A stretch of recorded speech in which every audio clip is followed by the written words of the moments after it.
नमस्कार, प्रादेशिक समाचार के साथ मैं तृप्ति कुमारी।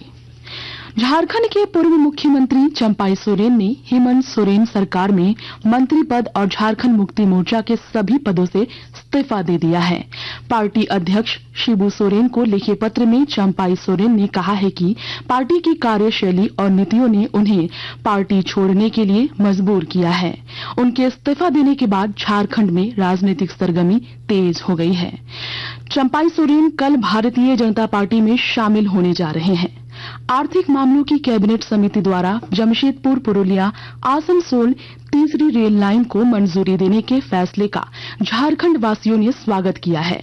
जमशेदपुर के सांसद विद्युत वरण महतो ने इसके लिए प्रधानमंत्री नरेंद्र मोदी और रेल मंत्री अश्विनी वैष्णव के प्रति आभार जताया है।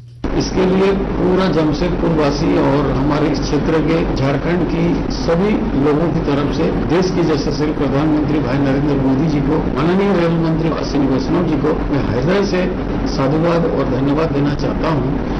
इधर चैम्बर ऑफ कॉमर्स के पदाधिकारी अनिल मोदी ने कहा है कि इस रेल लाइन के निर्माण से जमशेदपुर में व्यावसायिक और सांस्कृतिक गतिविधियां बढ़ेंगी। जो रेल मंत्रालय की परियोजना आई है वो बहुत सकारात्मक है। बहुत सालों से इसकी मांग की जा रही थी।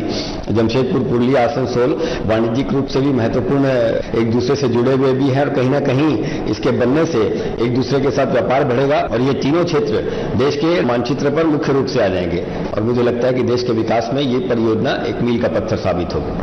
मुख्यमंत्री हेमंत सोरेन की अध्यक्षता में आज शाम 4 बजे राज्य मंत्री परिषद की बैठक आयोजित की जाएगी। इस बैठक में राज्य कर्मियों के लिए महंगाई भत्ता बढ़ाने समेत कई प्रस्तावों को मंजूरी मिल सकती है। बैठक में राज्य के अग्निवीरों के लिए भी बड़ी राहत की घोषणा की जा सकती है। केंद्र सरकार ने संघ लोक सेवा आयोग यूपीएससी को स्वैच्छिक आधार पर उम्मीदवारों की पहचान प्रमाणित करने के लिए आधार आधारित सत्यापन की अनुमति दे दी है। पंजीकरण के समय और परीक्षाओं और भर्ती के विभिन्न चरणों के दौरान ये सत्यापन किया जा सकता है। गढ़वा जिले में सोन नदी का जलस्तर फिर से बढ़ने लगा है। उत्तर प्रदेश स्थित रिहंद बांध में जलस्तर बढ़ने की वजह से बांध के 13 फाटक खोल दिए गए हैं। फाटक खोले जाने की वजह से सोन नदी का जलस्तर और बढ़ने की संभावना है। नदी के बढ़ते जलस्तर को देखते हुए जिला प्रशासन की ओर से नदी के आसपास के क्षेत्र में रहने वाले लोगों के लिए अलर्ट जारी किया गया। सिमडेगा जिले में पुलिस चोरी किए गए मोबाइल को बरामद कर लोगों को वापस लौटा रही है और जानकारी दे रहे हैं हमारे संवाददाता।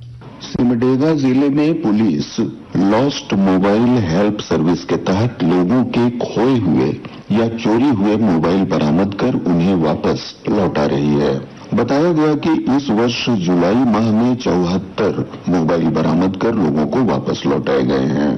पुलिस अधीक्षक सौरभ कुमार ने कहा कि लोग मोबाइल के खोने के बारे में मोबाइल नंबर 9263693964 पर कॉल करके या व्हाट्सएप में जानकारी दे सकते हैं। मनोज कुमार सिन्हा, मनु, आकाशवाणी समाचार, सिमडेगा। आज राष्ट्रीय खेल दिवस मनाया जा रहा है। ये दिवस महानतम हॉकी खिलाड़ी मेजर ध्यानचंद की जयंती के अवसर पर मनाया जाता है। प्रधानमंत्री नरेंद्र मोदी ने आज कहा कि खेलों को समर्थन देने और अधिक युवाओं को खेल और प्रतिभा प्रदर्शन में सहयोग देने के लिए सरकार प्रतिबद्ध है। और सिर्फ मेडल जीतने का नहीं बल्कि दिलों को जीतने का माध्यम है। स्पोर्ट्स सबका है, सबके लिए है। स्पोर्ट्स सिर्फ चैंपियंस ही तैयार नहीं करता बल्कि पीस, प्रोग्रेस और वेलनेस को भी प्रमोट करता है।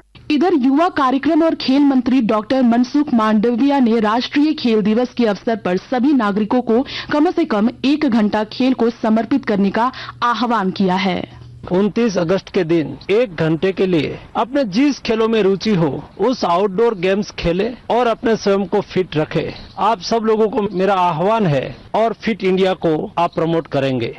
मौसम विभाग ने राजधानी समेत कोहलान के पूर्वी सिंहभूम, सरायकेला खरसावा और पश्चिमी सिंहभूम में आज भारी बारिश की संभावना जताई है। इसके साथ ही आकाशवाणी रांची से प्रादेशिक समाचार का ये बुलेटिन समाप्त हुआ। नमस्कार।